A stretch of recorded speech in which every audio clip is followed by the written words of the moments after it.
Welcome to our continuing series, Questions and Answers for a World in Crisis. Religions, Part 3. From the Mother. Question. Can one realize the divine by this method, that is, religion? Mother. People who carry in them a spiritual destiny,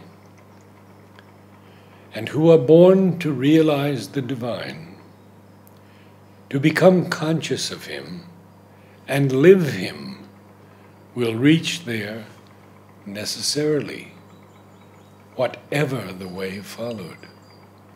That is to say, even in religion, there are people who have the spiritual experience and who find the divine, not because of religion, generally in spite of it, because they have the inner urge, and this urge leads them to the goal in spite of the obstacles, and through them, everything was good for them. But when these people want to express their experience, they use quite naturally the terms of the religion in which they were brought up, and they restrict their experience, are compelled to limit it a great deal, and make it in some way sectarian. But for themselves, it is possible they may have gone beyond all forms, all limits and conventions, and have had the true experience in its very simplicity.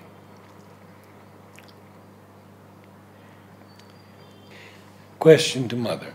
In the present-day world, do not most people follow some kind of religion? Are they not helped? Mother. Perhaps they have just begun again to follow a religion. But for a long time, quite at the beginning of this century, people had repudiated religion.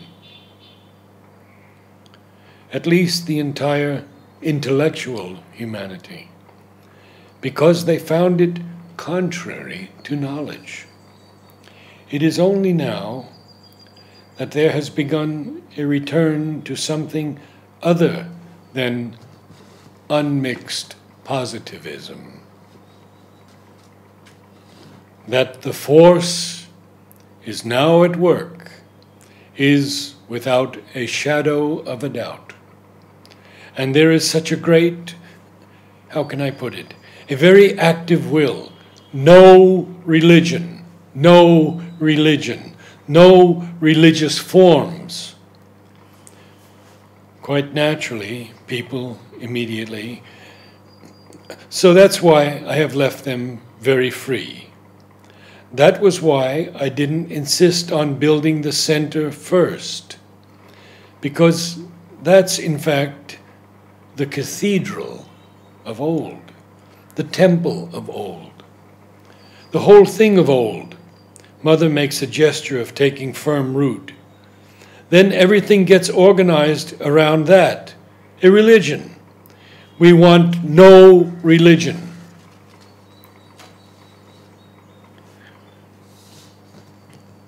Are all religions mental constructions? Mother.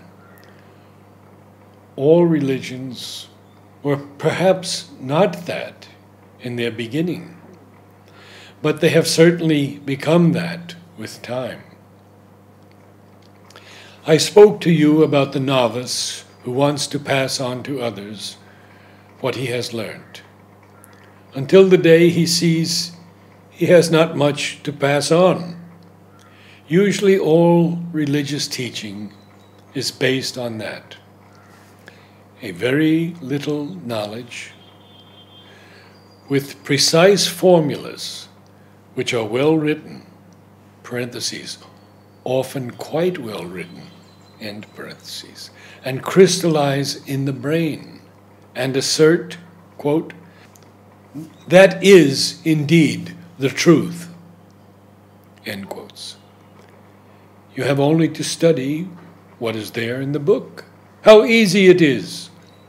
In every religion there is a book, whether it be the Catechism, the Hindu texts, the Quran, in short, all the sacred books.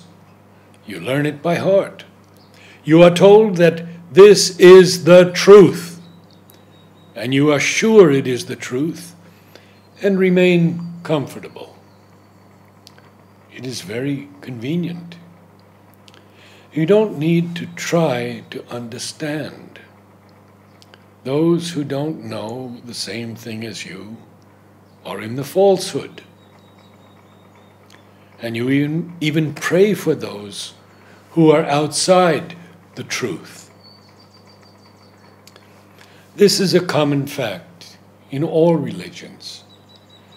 But in all religions, there are people who know better and don't believe in these things.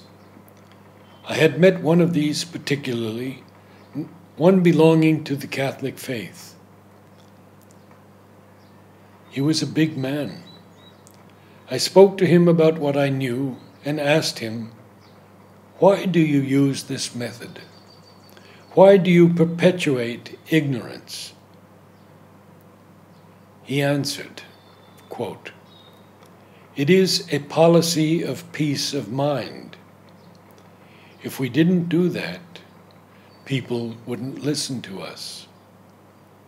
This, indeed, is the secret of religions." He told me, there are, in our religion, as in the ancient initiations, people who know. There are schools where the old tradition is taught, but we are forbidden to speak about it. All these religious images are symbols representing something other than what is taught, but that is not taught outside. I am not telling you this to encourage one particular religion rather than another, but this is a procedure that seems generous. Otherwise, there would be no religions. There would be masters and disciples, people who have a higher teaching and an exceptional experience. That would be a very good thing. But as soon as the master is gone, what happens is that the knowledge he gave is changed into a religion. Rigid dogmas are established.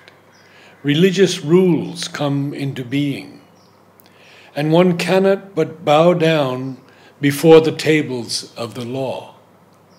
Yet, at the beginning, it was not like that. You are told, this is true, this is false. The master has said. Sometimes later, the master becomes a god, and you are told, God has said this. Note that I'm telling you this because I know that here you are all liberated from religions. If I had before me someone having a religion he believed in, I would tell him, it is very good. Keep your religion. Continue. Happily for all of you, you don't have one. And I hope you will never have one, for it means a door shut upon all progress. There are people who have necessarily to come out of their religion if they do not want to be halted in their progress. But those who have practically no mental activity, who do not ask themselves any questions, who have only an intense devotion in their heart, and an urge to give themselves to something that is infinitely greater. For these, it does not matter whether they have a religion or not. It is all the same. But if one is attached to forms, one can never go any farther. Religion is always a limitation for the spirit. Now, one might say that the need to adopt or follow a religion, or take part in a religion, as one finds it ready-made, arises from the herd nature in the human being. But after all, that also is not good. If they have been clinging to a religion, it is because that religion has helped them in one way or another. It has helped in them precisely something which wanted to have a certitude, not to have to search, but to be able to rest on something solid without being responsible for the solidity. Someone else is responsible, Mother laughs. And it goes on like that. It is a lack of compassion to want to pull them out of that. It is better to leave them where they are. I never dispute with someone who has a faith. Let him keep his faith. I take care not to tell him anything that might shake his faith, because it would not be good. They are not capable of having another.